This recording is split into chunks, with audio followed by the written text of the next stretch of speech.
마태복음 16장 23절부터 28절까지 함께 읽겠습니다. 예수께서 돌이키시며 베드로에게 이르시되 사탄아 내 뒤로 물러가라. 너는 나를 넘어지게 하는 자로다. 네가 하나님의 일을 생각하지 아니하고 도리어 사람의 일을 생각하는도다 하시고, 이 예수께서 제자들에게 이르시되 누구든지 나를 따라오려거든 자기를 부인하고 자기 십자가를 지고 나를 따를 것이니라. 누구든지 제 목숨을 구원하고자 하면 잃을 것이요 누구든지 나를 위하여 제 목숨을 잃으면 찾으리라. 사람이 만일 온 천하를 얻고도 제 목숨을 잃으면 무엇이 유익하리요? 사람이 무엇을 주고 제 목숨과 바꾸겠느냐? 인자가 아버지의 영광으로 그 천사들과 함께 오리니 그때 각 사람이 행한 대로 갚으리라. 진실로 너에게 이르노니 여기 서 있는 사람 중에 죽기 전에 인자가 그 왕권을 가지고 오는 것을 볼 자들도 있느니라. 아멘. 우리가 어제 보았던 21절과 22절에서는 예수님께서 십자가 고난에 대해서, 부활에 대해서 말씀하시고, 여기에 대해서 베드로가 반응했던 내용이 나옵니다. 예수님을 붙잡고 그렇게 하면 안 된다, 그렇게 말씀을 드렸었죠. 이와 관련해서 오늘 본문에서는 제일 중요한 핵심적인 내용이죠. 예수님께서 말씀하시는 내용이 나옵니다. 이와 같이 불신앙적으로 반응했던 베드로를 향해서, 그리고 제자들을 향해서 주님께서 십자가 고난에 대해서, 그리고 또 부활에 대해서 어떤 태도를 가져야 하는지, 어떻게 받아야 하는지, 이와 관련해서 말씀하시고 선포하십니다. 너무나 유명한 본문입니다만 이 내용을, 이 안에 들어있는 세부적인 내용 4가지로 나누어서 오늘 다시 한번 살펴보려고 합니다. 제일 처음으로 예수님 하신 말씀이 23절에 나옵니다. 이렇게 되어 있죠. 예수께서 돌이키시며 베드로에게 이르시되 사탄아 내 뒤로 물러가라. 너는 나를 넘어지게 하는 자로다. 네가 하나님의 일을 생각하지 아니하고 도리어 사람의 일을 생각하는도다 하시고, 이렇게 되어 있습니다. 이게 첫 번째 말씀입니다. 언제나 그렇지만 이 부분 읽을 때마다 이 가슴이 떨립니다. 왜냐하면 예수님이, 다른 사람도 아니고 예수님께서 베드로를 향해서 사탄아 이렇게 부르셨잖아요. 그런데 늘 곰곰이 생각을 해봐요. 예수님께서 이렇게까지 격렬하게 말씀을 하실까? 그러니까 이건 예수님께서 정말로 싫어하시는 거죠. 그러니까 베드로가 했던 반응, 생각을 정말로 틀려먹었다고 생각하시니까 이렇게 하시는 거예요. 그래서 저도 개인적으로 곰곰이 한번 생각해 봤습니다. 예수님 말고 누군가가 저를 보고 뭐라고 이야기하면 내가 그 사람이 얼마나 싫어하는지를 격렬하게 내가 느낄까? 저를 향해서 나쁘게 표현했던 것들이 뭐가 있나 이렇게 생각해 보면, 이름 부르는 거, 호진아, 야 이놈아, 이 새끼야, 아니면 이 개돼지만도 못한 놈아? 그렇다 하더라도 사탄아 이렇게까지 부르는 걸 제가 들어본 적이 없는 것 같거든요. 그러니까 예수님이 정말 격렬하게 표현을 하시는 거예요. 그러니까 이거는 타협할 여지가 없다는 걸 정말 예수님께서도 어찌 보면 말씀하시면서 가슴 떨리지 않았을까 싶기도 합니다. 이거 말하는 게 쉽지 않거든요. 여러분들도 한번 입장 바꿔놓고 생각해 보세요. 듣는 입장에서 여러분에게 만약 주님이 사탄아 이렇게 말씀하시면 무슨 생각을 가져야 될까요? 당장 그만둬야 됩니다. 예수님이 그냥 아무개야, 장로야, 권사 이렇게 부르면서 말씀하시는 게 아니라 사탄아 이렇게 부르시면 지금 생각하는 거, 행동하는 거 당장 다 때려치고 그만둬야 됩니다. 굉장히 격렬하게 말씀을 하시는 거죠. 여러분은 누군가에게 사탄아 이렇게 말씀해 보신 적이 있습니까? 자녀가 엉뚱한 길로 가거나 내 옆에 사랑하는 누군가가 잘못된 선택을 할 때 이 사탄아 이렇게 말하는, 이게 참 굉장히 격렬하게 말씀하시는 그런 내용이죠. 여러분, 앞부분에서는 예수님이 뭐라고 말씀하셨냐면 베드로가 그리스도 고백을 했을 때에 바요나 시모나 이름을 부르셨어요. 그리고 네가 복이 있다 이렇게 말씀하셨죠. 근데 지금은 바요나 시모나 이렇게 부르는 게 아니라 너는 사탄이야 이렇게 부르시고, 네가 복이 있다 이렇게 말씀하시는 게 아니라 사탄과 함께 지옥 심판을 받을 놈으로 그렇게 지금 말씀하시는 거죠. 그리고 나서 왜 이렇게까지 격렬하게 말씀하시는가, 이렇게 설명을 하셨습니다. 너는 나를 넘어지게 하는 자다. 너는 나를 넘어지게 하는 자. 그리고 나서 네가 하나님의 일을 생각하지 아니하고 도리어 사람의 일을 생각하는도다. 이렇게 말씀하셨습니다. 그러니까 이거를 그냥 있는 그대로 편안하게 이야기하면, 만약에 윗사람이나 어른이 자녀에게 훈계하듯이 이야기하면 이렇게 이야기할 수 있어요. 생각이 틀려먹었다. 어쩌자고 그따위 생각을 갖고 있느냐. 그리고 그 생각은 하나님이 주신 생각이 아니고 사람이 품고 있는 생각, 하나님을 섬기려고 하는 생각이 아니고 네 하고 싶은 대로 살려고 하는 생각 아니냐, 이렇게 말씀하시는 거예요. 그래서 틀려먹은 생각 가지고 그 생각을 가지고 너만 엉뚱하게 하는 게 아니라 주님의 길을 가로막는 너는 사탄이야. 그 생각은 사탄이 주는 생각이다. 이렇게 말씀하신 거죠. 여러분 앞부분의 그리스도 고백을 잘 한번 생각해 보세요. 베드로가 예수님을 그리스도라고 고백했을 때 예수님께서 바요나 시몬아 네가 복이 있도다. 그리고 이렇게 설명하셨죠. 그것을 알게 하신 것은 누가 알게 하신 거라고요? 하나님께서 알게 하신 겁니다. 그러니까 하나님께서 그 생각을 넣어주신 거예요. 그러니까 예수님을 그리스도라고 고백하는 건 하나님이 주신 생각, 하나님이 주신 지식입니다. 그때 복이 있는 거죠. 근데 지금은 어떠하냐면 사람의 일을 생각하고 있어요. 왜 이런 엉뚱하고 잘못된 생각을 갖게 되었을까? 사탄이 주는 것이죠. 사탄이 주는 생각을 갖고 있기 때문에 이 모양 이 꼴이 된 겁니다. 여러분 사실 23절에서 우리가 실제 현실적으로 제일 중요하게 생각해야 되는 건 이게 사탄의 일이구나 이렇게 깨닫는 게 중요한 게 아니에요. 그거를 잘 파악하는 게 중요한 게 아니라 예수님이 이렇게 말씀하셨을 때 사실은 늘 말씀드리지만 23절과 24절 사이에 베드로가 반응을 했어야 됩니다. 베드로가 뭐라고 했어야 됐을까요? 얼른 예수님 앞에 나와서 꿇어 엎드리든 아니면 예수님 손을 붙잡든 예수님 제가 잘못했습니다. 제가 잘못된 생각을 가졌습니다. 제가 잘못 말을 했습니다. 제가 이런 생각 안 가지고 이런 말 안 하고 이런 행동 안 하겠습니다. 제가 주님께서 십자가 지러 가시면 같이 십자가 지러 가겠습니다. 이래야 되는데 안타깝게도 베드로는 그런 반응을 지금 보이지 않습니다. 앞으로는 보일까요? 앞으로도 안 보입니다. 주님 십자가 지실 때 결국에는 끝끝내 자기 생각, 자기 고집 그대로 사탄의 일을 그대로 하다가 결국에는 예수님 버리고 도망가 버리는 그런 존재가 되고 말죠. 나중에 성령님이 오셔서 이제 베드로의 생각도 행동도 완전히 고쳐주신 이유가 되어서야 이런 생각을 버리는 그런 모습이 되죠. 참 안타까운 모습입니다. 이게 예수님 첫 번째 하신 말씀이에요. 두 번째는 예수님 이렇게 말씀하십니다. 24절에 보면 예수께서 제자들에게 이르시되 누구든지 나를 따라오려거든 자기를 부인하고 자기 십자가를 지고 나를 따를 것이니라. 그러니까 예수님을 따라오라고 말씀하시는 거예요. 사실 핵심은 제일 중요한 내용은 나를 따라오라 이거죠. 여지껏은 무조건 막 부르셨지만 지금은 조건을 붙이셨죠. 네가 따라오든 말든 네가 선택할 수 있다. 나를 따라오려거든 이렇게 조건을 붙이셨지만 예수님이 실제로 하시려고 하는 말씀은 뭘까요? 따라오라는 겁니다. 나를 따라와라. 여러분 따라간다고 하는 것은 항상 기본이 있습니다. 앞부분에 예수님이 계신 거예요. 주님이 가시고 나는 그 뒤를 따라갑니다. 늘 말씀드리는 것처럼 우리는 주님보다 앞서가면서 주님을 인도하는 자가 아니라 주님의 등판을 바라보고 주님께서 행하신 일들을 그대로 따라가는 그런 사람들이 되어야 되는 거죠. 예수님께서는 이제 십자가를 지실 겁니다. 그러니까 예수님께서 내가 십자가 지러 가니까 너도 나를 따라와서 너의 십자가를 져라. 이제 예수님이 이렇게 말씀하시는 거죠. 그러니까 베드로를 향해서 무엇이 하나님의 일인지를 말씀하세요. 어떤 생각을 가져야 하는지를 말씀하세요. 예수님을 가로막는 이런 말 생각을 하는 게 아니라 주님을 따라가야 되겠다. 그런 생각을 가져야 되는구나. 주님을 따라가겠다는 그런 고백, 그런 행동을 해야 되는구나. 이거 하라고 지금 격려하시는 거예요.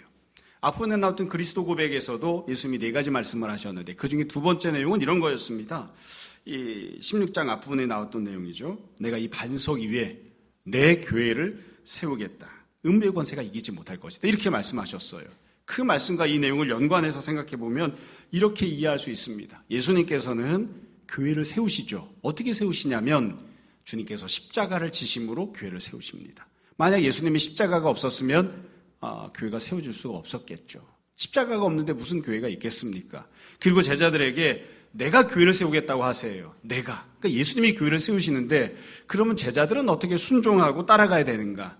제자들은 주님을 따라가는 주님께서 하셨던 것처럼 자기 십자가를 지고 자기를 부인하는 그런 모습으로 교회를 세우는 일에 순종하고 헌신을 해야 됩니다. 그러니까 결국 교회는 어떻게 세워지는가? 다시 말씀드립니다. 주님이 세우십니다. 그러나 제자들이 주님 말씀에 순종해서 제자들이 주님을 따라가는 모습 속에서 교회가 세워지는 것이고요. 주님을 따라가는 건 제자들이 자기를 부인하고 자기 십자가를 지는 그 모습을 통해서 교회를 세우는 거예요. 그래서 교회는 누군가가 얼핏 그렇게 이야기한 적이 있습니다. 너무 무서운 말씀이긴 하지만 교회는 순교자들의 피 위에 세워진다. 그렇게 이야기를 하거든요. 순교자들이 믿음을 지키기 위해서 순교의 피를 뿌리고 그 피 위에 세워지는 것이 교회다. 이렇게 이야기를 하는데 그 말씀을 우리가 참 성경에 나온 건 아니지만 부정하기가 어렵습니다. 지금 성경에 나오는 대로만 이야기하자면 교회는 교회를 섬기는 자들, 직분자들, 성도들이 자기를 부인하는 모습, 자기 십자가를 감당하는 모습 위에서 교회가 세워지는 겁니다. 그러니까 나 자신이나 우리 가정이나 또 우리가 함께 속해 있는 또 섬기는 이 교회가 참된 교회가 되려면 다 자기를 부인하고 자기 십자가를 지는 모습이 있어야 됩니다. 그 모습이 없으면 교회가 되기 어려운 거예요. 세 번째로 예수님 말씀하신 내용이 25절부터 27절까지 나옵니다. 이렇게 되어 있습니다. 누구든지 제 목숨을 구원하고자 하면 잃을 것이요 누구든지 나를 위하여 제 목숨을 잃으면 찾으리라. 사람이 만일 온 천하를 얻고도 제 목숨을 잃으면 무엇이 유익하리요? 사람이 무엇을 주고 제 목숨과 바꾸겠느냐? 인자가 아버지 영광으로 그 천사들과 함께 오리니 그때 각 사람이 행한 대로 갚으리라. 이 내용도 본문이 그냥 편안한 마음으로 읽으시면 본문 자체를 이해하는 건 어렵지 않습니다. 순종하기가 어렵지 이해하는 건 어렵지 않아요. 예수님께서 이 25절부터 27절까지 해서 정말로 하시려고 하는 내용은 뭐냐면 25절에 보면 누구든지 제 목숨을 구원하고자 하면 잃을 것이요 누구든지 나를 위하여 제 목숨을 잃으면 찾으리라. 이렇게 말씀하셨죠. 나를 위하여 주님을 위하는 사람이 되라는 겁니다. 그러니까 이걸 다르게 편안하게 이야기하면 주님을 사랑하는 사람이 되라. 그럼 어느 정도까지 주님을 사랑해야 되느냐? 자기 목숨을 잃더라도 주님을 사랑하는 그런 모습으로 주님을 섬기는 자가 되라고 말씀하시는 거예요. 그러니까 예수님이 진짜로 하시려고 하는 핵심은 이겁니다. 나를 사랑하는 자, 나를 따라오는 자가 되되 설령 주님을 따라가는 길에 손해를 봐야 되고 힘들고 어렵고 심지어 목숨을 잃어야 하는 지경이 찾아온다 하더라도 그래도 주님을 사랑하고 섬기는 자가 되라. 이렇게 말씀하신 거예요. 그러면서 약속하시기를 여기에서 자기 목숨을 잃으면 그러면 하나님께서 천국을 주신다고 약속을 하잖아요. 그러나 여기서 자기 목숨을 얻으면 주님을 버리고 주님을 따라가지 않고 주님을 위하지 않고 자기 목숨을 얻으면 결국에는 천하를 얻더라도 그게 무슨 소용이 있겠느냐 이렇게 말씀하세요. 여러분 이 내용도 앞에서 그리스도 고백 때 주님이 말씀하신 내용과 맞물려 있습니다. 예수님이 베드로에게 천국 열쇠를 주시면서 이렇게 말씀하셨죠. 네가 땅에서 무엇이든지 매면 하늘에서도 매일 것이다. 네가 땅에서 무엇이든지 풀면 하늘에서도 풀린다. 이렇게 말씀하셨어요. 지금 하신 말씀도 마찬가지예요.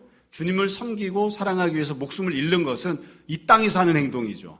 네가 이 땅에서 나를 위해서 무엇이든지 잃으면 천국에서 영원한 것으로 얻을 것이다. 네가 나를 버리고 무엇이든지 이 땅에서 얻고자 한다면 천국을 잃어버리는 자가 될 것이다. 그렇게 말씀하시는 거죠. 그래서 주님을 이 땅 가운데 살아가면서 사랑하고 주님을 위하여 내려놓을 것들을 내려놓고 섬기며 살아가는 사람, 그 사람이 이 땅에서도 일정 부분 주님의 응답하심을 받을 것이고 보상을 받을 것이고 그리고 영원한 천국을 결코 잃지 않을 것입니다. 예수님께서 그와 같이 말씀을 하시는 거예요. 마지막 네 번째 말씀이 28절입니다. 이렇게 말씀하셨어요. 진실로 너희에게 이르노니 여기 서 있는 사람 중에 죽기 전에 인자가 그 왕권을 가지고 오는 것을 볼 자들도 있느니라. 사실은 뒤집어 말하면 이렇게 예수님이 왕권을 가지고 오는 것을 볼 자들이 있기도 하지만 대부분의 사람은 보지 못합니다. 죽기 전에는 이 땅에서 부귀 영화를 누리거나 주님께서 상급 베푸시는 걸 보지 못할 사람들이 훨씬 더 많습니다. 반면 그러나 몇몇 사람들은 그걸 볼 수 있다는 거예요. 그래서 예수님이 뭐라고 약속하셨냐면 예수님께서 왕권을 가지고 오신다. 이 땅에서 살면서 자기를 부인하고 자기 십자가를 감당하고 때때로 주님을 위해서 목숨까지도 내려놓으면 다 잃는 것처럼 보이지만 아무짝에도 쓸데없는 것처럼 보이지만 헛고생한 것처럼 그렇게 여길 수도 있지만 주님께서 왕권을 가지고 오실 것이고 그 영광스러운 주님을 너희도 목격하는 그런 사람들이 생길 것이다. 이렇게 약속하신 거예요. 이 몇몇의 목격하는 사람들만 은혜를 받는 게 아니라 사실은 이 땅에서 주님이 왕권 갖고 오는 걸 보지 못해도 이 땅에서 어찌 보면 허무하게 죽임당하는 것처럼 보여도 그 사람들이 곧장 천국에 가서 영광스러운 주님을 보게 될 것이고 주님의 영광을 함께 누리는 그런 사람들이 되겠죠. 여러분, 그래서 이 예수님께서 이와 같이 설명하셨는데 이 내용들을 쭉 보면 한편으로는 참 마음이 아련하기도 하고 또 한편으로는 두려운 마음이 말씀이기도 하고 한편으로는 또 내가 이 말씀대로 잘 순종하며 살아야 되겠다 이런 마음이 들기도 합니다. 예수님께서 사탄아 이렇게 말씀하셨을 때 베드로가 또 우리들이 이건 절대로 안 되는 거구나. 내가 정말 나쁜 생각을 품고 있는 거구나. 누가 나에게 이런 생각을 갖게 했을까? 이것을 다시 한번 잘 돌이켜보고 주님 앞에 당장 엎드려서 주님 제가 이 생각 내려놓겠습니다. 이 말과 행동도 내려놓겠습니다. 그렇게 반응할 수 있었으면 좋겠습니다. 또 주님께서 말씀하신 것처럼 누구든지 나를 따라오려거든 이렇게 말씀하셨을 때 누구든지라니요. 다른 사람은 몰라도 저는 꼭 주님을 따라가겠습니다. 자기를 부인하고 자기 십자가를 감당하면서 주님을 꼭 따르는 사람 되겠습니다. 그렇게 고백했으면 좋겠고 또 제가 주님을 위하여 내가 갖고 있는 모든 것들이 주님이 베푸신 은혜임을 고백하고 얼마든지 다 내려놓을 수 있습니다. 주님을 섬기기 위해 드릴 수 있습니다. 필요하다면 목숨까지도 주님을 위하여 드리는 자가 되겠습니다. 그것이 결국 천국에서 모든 것을 얻는 길이라고 하는 것을 고백하고 실제로 그대로 순종하며 살겠습니다. 이렇게 고백하는 우리 모두가 될 수 있었으면 좋겠습니다. 마지막으로 한 가지 말씀드리고 오늘 말씀을 마무리하겠습니다. 언제나 그렇지만 예수님께서 이렇게 말씀하셨을 때 이 말씀들은 하나도 참 빼놓기 어려운 다 귀한 주님의 말씀이잖아요. 그런데 현실을 놓고 보면 제자들은 이 말씀에 대해서 얼마만큼 깨달았을까? 얼마만큼 무게감을 두고 이 말씀을 받아들였을까? 그리고 현실 속에서 얼마만큼 이 말씀대로 순종했을까? 생각해 보면 정말 안타까운 그런 모습들을 보게 됩니다. 베드로도, 요한도, 다른 많은 예수님의 기적과 은혜를 경험했던 사람들도 결국 예수님이 이 말씀에 순종하지 못했습니다.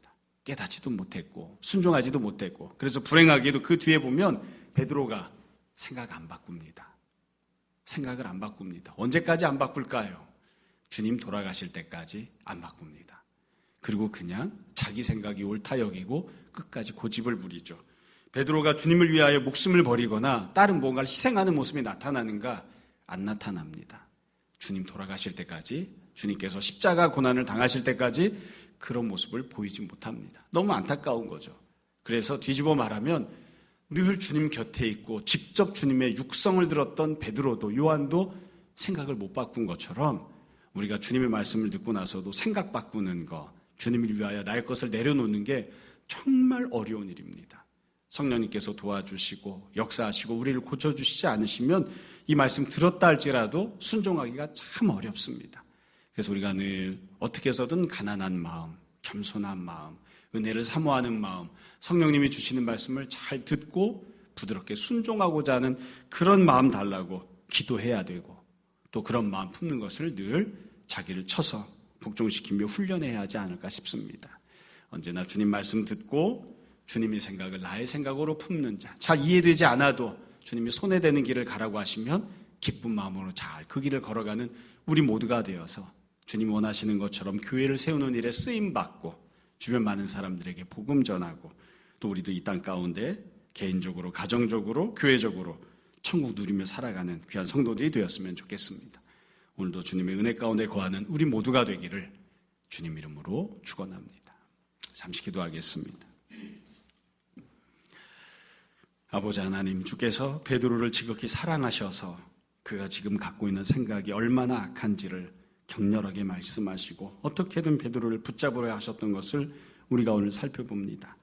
그러나 불행하게도 베드로는 믿음을 고백했던 사람임에도 불구하고 자신의 생각을 바꾸지 않은 채 그저 마귀가 주는 그 생각을 가지고 마귀의 길을 계속해서 걸어갔던 것도 우리가 안타까운 마음으로 바라봅니다.